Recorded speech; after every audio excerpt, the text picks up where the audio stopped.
So is it true that the Quran, and again I hear this question quite a lot, teaches Muslims to hate or even kill Christians and Jews? Is that true?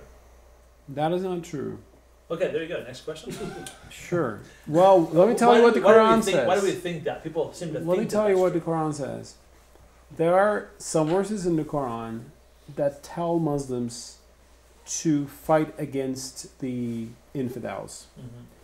And these infidels in question were the pagans in Mecca who had besieged and attacked Medina, the Muslim city, the city where Muslims were, including Prophet Muhammad.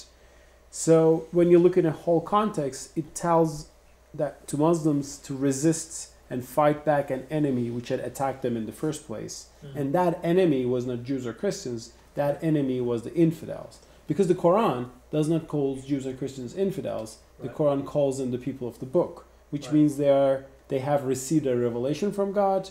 Quran obviously disagrees with some beliefs in Christianity and Judaism, like doctrine of Trinity, but it regards Jews and Christians as follower of monotheisms that are revealed by God. So it would be very wrong to say Quran, preaches hatred against Jews and Christians.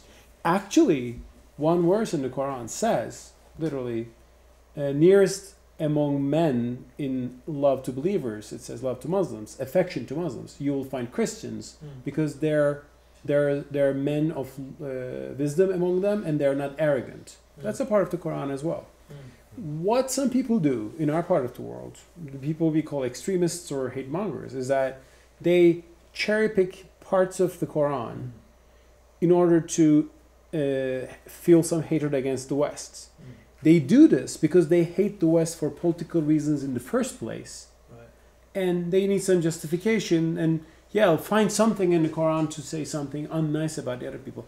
This happens on the other side of the equation as well. There are some Israeli settlers, for example, who find texts in the book of Joshua, which very few people take literally today, but they take them literally to breed some hatred towards the Palestinians for a political purpose that they have in the first place.